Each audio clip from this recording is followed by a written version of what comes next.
vijana, acheni kutumika. Acheni kutumika. Wako watu wa Tanzania walio nje na Watanzania wenzetu ambao hawaitakii mema nchi yetu. Mnaoumia ni nyinyi vijana. Hao wamekaa pembeni, wengine wamejificha huko mataifa nje. Nyinyi ndio mnaumia, mnapata shida.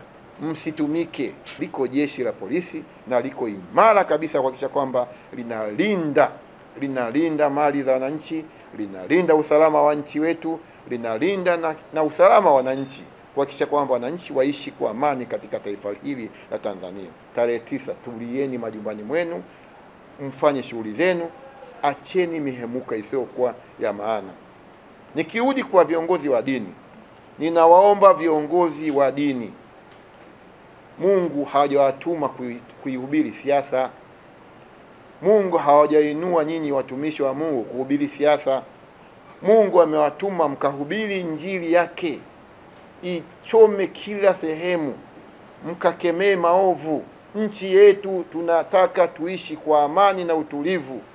Tuwaone vijana, wazee, wamama, bibi zetu wakienda makanisani kwa amani na utulivu kumwabudu Mungu aliye hai, wakienda misikitini kumwabudu Mungu aliye hai, makanisani, kila sehemu, kwenye mikutano ya injili, wakifanya shughuli zao ndogo ndogo. Anauza mchicha auze, anauza mboga auze, anaenda sokoni aende, machinga wanaotembeza biashara waende, wanaenda maofisini. Tunataka nchi yetu tuishi kwa amani na tulivu na tuendelee na shughuli zetu. Tunawaomba viongozi wa dini, tunawasihi kwa jina la Mungu aliye hai, fanyeni kazi ya Mungu. Na wazazi, wakanyeni watoto wenu, msiye mkalalamika.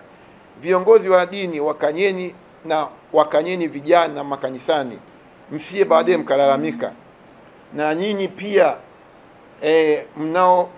mnaotetea haki za binadamu, zidi kupiga kelele kuhakikisha kwamba vijana waheshimu sheria za nchi, ili msije mkapiga kelele baadaye. Hatuna nchi nyingine ya kwenda. Nchi tutaishi Tanzania, tutafia Tanzania, ndio taifa letu sisi. Tuipende nchi yetu. Mambo yote yanafanyika kwa mazungumzo, kama ambavyo rais ameshaunda tume mbalimbali kuhakikisha kwamba mambo yanakwenda kwa mazungumzo kuelekea kwenye mambo mbalimbali ambayo yanahitajika kufanyika. Vijana, kuna wizara ambayo imeundwa na Mheshimiwa Rais, wizara ya vijana ipo. Yako mambo mazuri yanakuja kwa ajili ya vijana. Tulieni, tujenge nchi yetu.